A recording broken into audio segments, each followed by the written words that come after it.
Hello my dear class 6 students, I hope you all are doing well.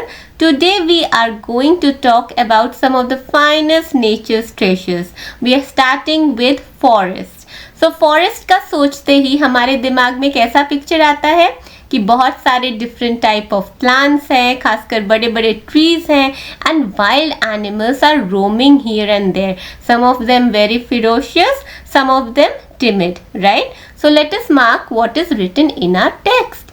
Forests are large areas with dense growth of various type of plants, and also forest gives shelter to animals and birds. और सिर्फ animals and birds के लिए shelter नहीं, forest provide करता है उनके लिए food भी, right? So let us go on to the next page.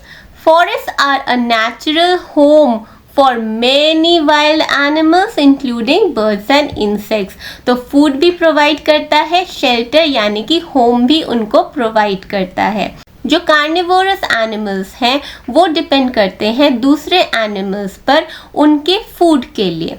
About herbivorous को प्लांट्स पे डिपेंड करना होता है एंड प्लांट्स तो फॉरेस्ट में हर जगह है. But over the years the forest cover has been decreasing, and why is it so?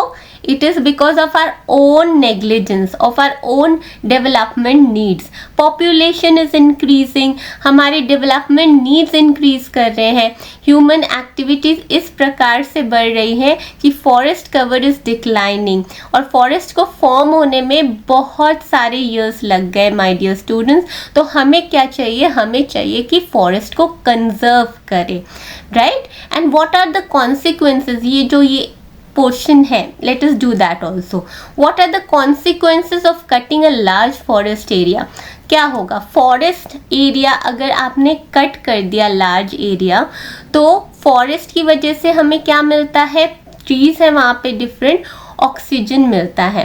अभी हमने डिस्कस किया फॉरेस्ट शेल्टर देते हैं, फूड देते हैं for the animals. So animals will lose their shelter, they will lose their food and they will gradually perish, right? और हमें oxygen तो मिलेगा ही नहीं, इसके बारे में हमने बताया. प्लस फॉरेस्ट की वजह से हमारा वाटर साइकिल जो है बैलेंस में रहता है, रेन पैटर्न सही तरीके से होते हैं. फॉरेस्ट का एरिया अगर कम हो जाए तो इन सब पे बहुत ज़्यादा इफेक्ट होगा. प्लस सॉइल इरोशन हो जाएगी, फ्लड के चांसेस ज़्यादा हैं. तो इस वजह से फॉरेस्ट कवर अगर डिक्लाइन कर रहा है तो इन सब पे बहुत ज़्यादा इफेक्ट पड़ने वाला है. तो करना क्या है? डिफॉरेस्टेशन को काउंटरएक्ट करने के लिए we will have to do afforestation, यानी कि हमें लगाने चाहिए ज़्यादा से ज़्यादा पेड़. तो ये देखिए वन महोत्सव एक वीक लॉन्ग सेलिब्रेशन है that is celebrated in the month of जुलाई. और उसमें क्या होता है कि ज़्यादा से ज़्यादा प्लांट्स लगाए जाते हैं, प्लस अवेयरनेस क्रिएट की जाती है कि हमें प्लांट्स क्यों लगाने चाहिए, हमें एफॉरेस्टेशन क्यों करना चाहिए. So it is a week long event celebrated across the country during the month of July. तो ये फॉरेस्ट फेस्टिवल है, ट्रीज लगाए जाते हैं, न्यू प्लांट्स लगाए जाते हैं and awareness is created regarding the importance of forest. तो आप भी ऐसा वन महोत्सव साल में 1-2 बार कर सकते हैं अपनी सोसाइटी में, अपने आसपास के लोगों के साथ. तो देखिए ये जो पिक्चर है, this reminds us of a very important incident. तो ये पिक्चर में आप देख सकते हैं the women are seen to be interlocking their hands and hugging a tree. तो दिस इज चिपको मूवमेंट. तो चिपको मूवमेंट में क्या हुआ था कि people specially women they came together, they wrap their arms around the trunk of the trees in order to save the trees from falling down. ये नहीं है कि नेचुरली फॉल डाउन कर रहे थे, बट डेवलपमेंट नीड्स की वजह से उन पे बुलडोजर चलाने की बात हो रही थी. तो इस वजह से the women came together and they hug the trees, और उन्होंने बोला नहीं, हम नहीं काटने देंगे पेड़ को, चाहे हमारी जान क्यों ना चली जाए. तो local women actively participated in this movement. They encircled and hugged the trees to protect them from being felled. Now let us go to the next page. देखिए यहाँ पे एक इम्पॉर्टेंट टर्म है रिसाइकलिंग इन नेचर। नेचर में आप जानते हैं अपने लिविंग ऑर्गेनिजम्स के कैरेक्टरिस्टिक्स पढ़ रखे हैं। जो भी organism they are born, they are bound to die. Last में क्या होता है, दे डाई। तो अगर हम फॉरेस्ट की बात करें तो फॉरेस्ट में जो ट्रीज है दे इवेंचुअली डाई, तो उनका जो रेमिनिसेंट है दैट विल डिकम्पोज, वो सॉइल में मिल जाता है, हाँ मिक्सअप हो जाता है and makes the soil more fertile. और फर्टाइल होने की वजह से, उपजाऊ होने की वजह से फिर से न्यू प्लांट्स उगते हैं, they support the growth of new plants. So this is recycling in nature. तो कोई भी चीज़ हो फॉरेस्ट में, चाहे birds, animals, plants, they die right, तो उनकी जो डेड बॉडीज़ हैं, उनकी जो कैरकसेस है, उनको वो डिकम्पोज हो जाती हैं सॉइल में and they prove to be an essential nutrient supply to the soil, which further ensures the growth of new plants. So this is what is recycling in nature. Now we'll go to the next section called the soil, rocks and minerals. तो basically यहाँ पे देखिए, यहाँ पे जो grand mother है वो क्या कर रही है, जो ग्रैंड मदर है शी इज अपटर्निंग द सॉइल, यानी कि सॉइल को लूजन कर रही है। लूजन क्यों कर रही है, आपने पढ़ रखा है सॉइल के बीच में स्पेसेस होने चाहिए जिससे एयर की सप्लाई आनी चाहिए। जर्मिनेशन के लिए एयर इम्पॉर्टेंट है, तो एयर की सप्लाई आनी चाहिए। प्लस जो रूट्स है, the growing roots will need space for it to grow right. तो इस वजह से सॉइल पार्टिकल सिर्फ एयर ही नहीं but it also provide space for the roots to grow easily. इस वजह से अपटर्निंग ऑफ सॉइल की जाती है जब भी हम सो करते हैं नए सीड्स। और जब आप सॉइल को अगर आप करने की कोशिश करेंगे ना, लूजन करने की कोशिश करेंगे, सॉइल में से कुछ डेड लीव्स भी मिलेंगी आपको, इवन कुछ अर्थवॉर्म्स भी मिलेगी and earthworms are said to be friends of farmers, they provide nutrition to the soil. और सिर्फ यही नहीं, आपको कुछ ऐसे ऑर्गेनिज्म भी मिलेंगे, आपको दिखेंगे नहीं बट है वो सॉइल में and they are not visible to the naked eyes. So I hope you have already you know that there is an organism called bacteria. ये बैक्टीरिया जो है वो सॉइल में रहते हैं। So there are many small organisms that we cannot see with our naked eyes, right? And these are also present in the soil along with worms, insects, sand, right? So these are the constituents of soil. पर अगर आप जैसे table में है यहाँ पे कि अगर आप सॉइल सैंपल्स कलेक्ट करें डिफरेंट एरिया से तो क्या होगा, आपको ना डिफरेंट टाइप के सॉइल मिलेंगे। अगर थोड़ी दूरी दूरी में आप सॉइल कलेक्ट करेंगे ना, कुछ ब्लैक होंगे, कुछ रेड होंगे, कुछ ब्राउन होंगे, मतलब कलर्स अलग अलग होंगे। टेक्सचर किसी का कोर्स रहेगा, किसी का स्मूथ रहेगा। कुछ सॉइल कुछ क्रॉप्स को सपोर्ट करते हैं और कुछ क्रॉप्स को नहीं करते हैं। For example black soil cotton को सपोर्ट करते हैं, कॉटन की ग्रोथ को। तो सॉइल सैंपल्स के कलेक्शन से आपको ये पता चलता है कि डिफरेंट प्लेसेस पे डिफरेंट कलर्स और टेक्सचर्स के सॉइल मिल सकते हैं। But the question is where does the soil come from, soil कहाँ से आता है? सॉइल आता है रॉक्स से। तो रॉक्स की ना वेदरिंग होती है, मतलब बेसिकली रॉक्स की डिसइंटीग्रेशन, ब्रेकिंग अपार्ट यानी कि ब्रेक हो जाता है rock with the help of the natural phenomena like sunlight की वजह से, रेन की वजह से and also certain living organisms. But ये जो विदरिंग है, ये जो डिसइंटीग्रेशन है, ये होती है over a period of 1000 of years. It doesn't take place overnight या अचानक से नहीं हो जाता। तो it takes a lot of time in order to form soil from rock. So see, soil is formed by the disintegration or breaking apart of rocks by action of what? Action of sun, water and living organism. And this process takes a lot of time, 1000 of years. Over the period of 1000 of years we get soil. Okay तो soil जो है वो बहुत important है, soil की quality बहुत important है plants के ग्रोथ के लिए। कुछ सॉइल कुछ क्रॉप्स को सपोर्ट करती हैं, कुछ सॉइल दूसरे क्रॉप्स को सपोर्ट करती है। Soil is a precious treasure, see what is written over here, soil is a precious treasure that supports our biodiversity. Now rocks के बारे में बात करेंगे। रॉक्स आपने बहुत देखा हुआ है, ताजमहल में कौन सा रॉक यूज होता है, marble, right, white marble, beautiful white marble. Sandstone आपने रेड फोर्ट में ऑब्जर्व किया होगा, प्लस आपने स्लेट ऑब्जर्व किया होगा। स्लेट मैंने खासकर मनाली गई थी तो I saw that people use slate so much in their roofing. Roof को बनाने के लिए स्लेट का यूज किया जाता है। लैटेराइट यूज किया जाता है ब्रिक्स को बनाने के लिए। So follow with me.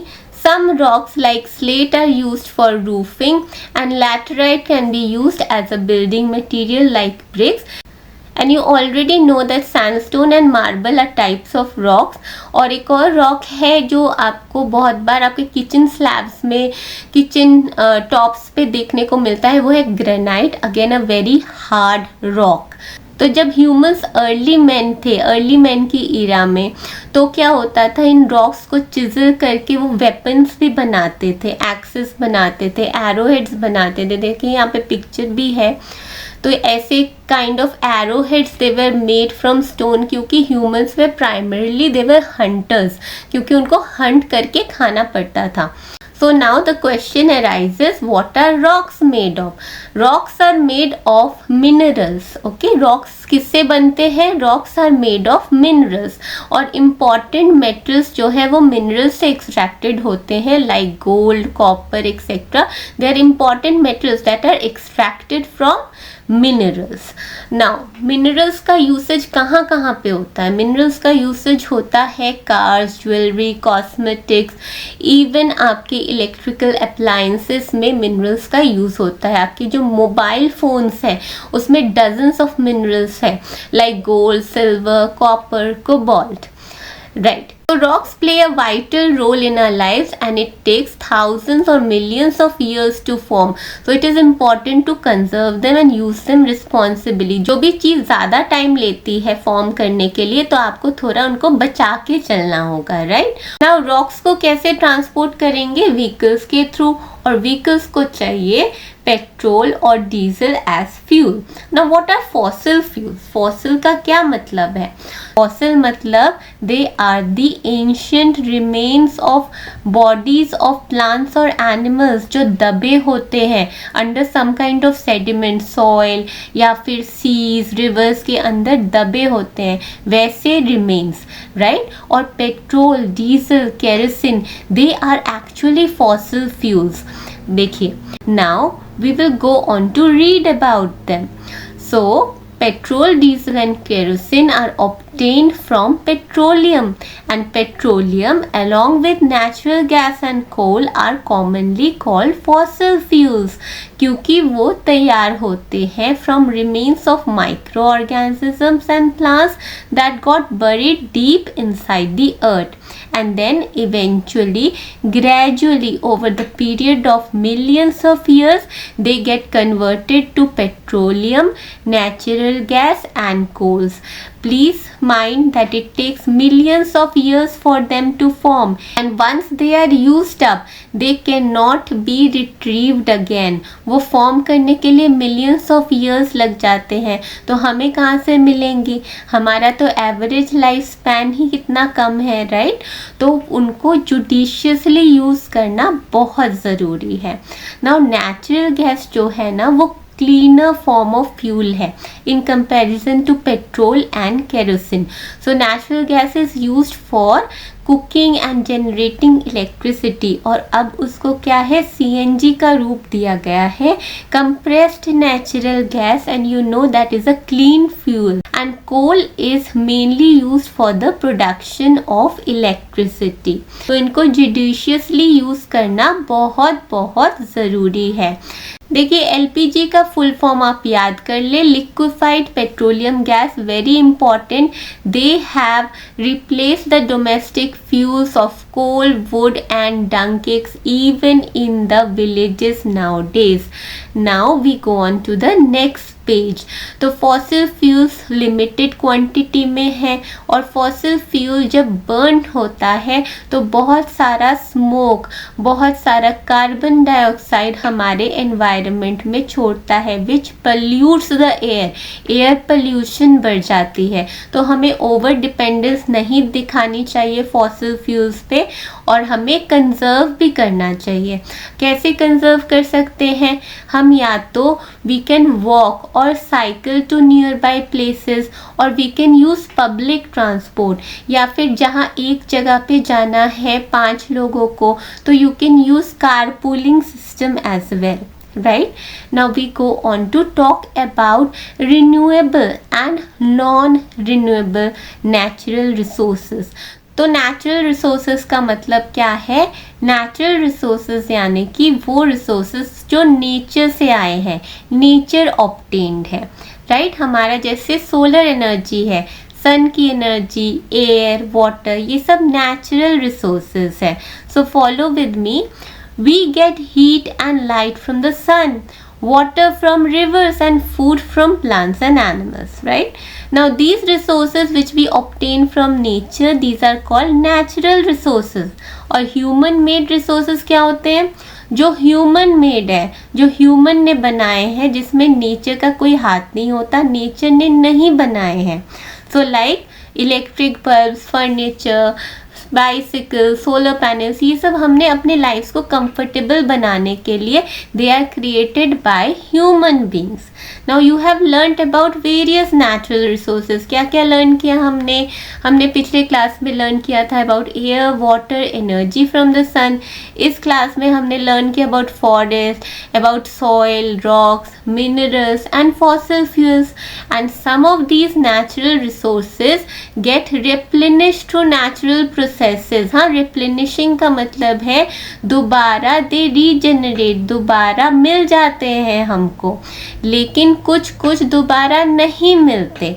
जो regenerate होते हैं over a period of time, they are called renewable resources। So such resources which get renewed, replenished or restored within a reasonable period of time are called renewable resources। तो क्या example है उनके? Example है air, example है water, forest, ये सब examples है renewable natural resources के। On the other hand fossil fuels will take millions of years to form and they are found in very limited quantities। और एक बार एग्जॉशन हो गई मतलब फिर से वही millions of years लग जाएंगे। They are not produced or replenished within a reasonable period of time, right? So these resources which are not replenished or not produced within a reasonable period of time, they take millions of years to form again. Such resources are non-renewable natural resources। So renewable natural resources के example हो गए air, water, forest, and non renewable resources के example हो गए minerals, rocks, coal, petroleum, etcetera. Now we come on to resources that we use. तो हम renewable और non renewable दोनों ही रिसोर्सेज यूज करते हैं अपने डेली लाइफ्स में। Now can you list some alternatives for reducing air pollution? हमने बात की फॉसिल फ्यूल को यूज करके बहुत सारा एयर पोल्यूशन होता है, तो कुछ ऑल्टरनेटिव है क्या? यस है, इलेक्ट्रिक व्हीकल्स हम यूज़ करते हैं। आजकल हाइड्रोजन पे जोर दिया जाता है to be used as an alternate fuel, plus CNG का तो यूज़ हम कर ही रहे हैं। सो ऑल्टरनेट फ्यूल काफ़ी है for reducing air pollution and we must concentrate on that. Now let us make a list of natural resources used according to the activity. हम daily life में कई एक्टिविटी करते हैं और देखिए उसमें कहीं ना कहीं आप नेचुरल रिसोर्सेज को यूज़ करते हैं। फॉर एग्जाम्पल वॉशिंग क्लोथ्स के लिए हमें चाहिए पानी, water. Now for making clay toys, of course we need clay. For collecting firewood we depend on the forest. For making of kites, आप फ्रेम किससे तैयार करते हैं? जनरली बैम्बू से तैयार करते हैं. थ्रेड कॉटन का होता है. तो we can say that forest are use for making kites, right. For having breakfast खाने के लिए या तो आप प्लांट्स पे डिपेंड करते हैं या एनिमल्स पे डिपेंड करते हैं. Again forest is a natural resource for having breakfast. So what you can do is you can extend this table. और 4-5 एक्टिविटीज़ आपके रोज़ाना के एक्टिविटीज़ आप एनलिस्ट कीजिए. देखिए किसी न किसी तरीके से you are exploiting natural resources daily. और ये नेचुरल रिसोर्सेज बहुत प्रेशियस है, ट्रेजर्स हैं आपके. इसको संभाल के रखना है, तभी ट्रेजर का नाम दिया गया है. आपको कंजर्व करके रखना है. Remember they need a lot of time to form. Once they are gone is very difficult to replenish them. कुछ तो रिप्लेनिश होते भी नहीं है, like the non renewable resources, right. So आपको कंजर्व करके रखना है अपने ये नेचर के ट्रेजर्स को. Right, this brings us to the end of the chapter. Hope everything is clear to you. This is a very simple chapter. Any doubt, any query, do contact me. I'll be happy to help. Thank you so much. Bye bye.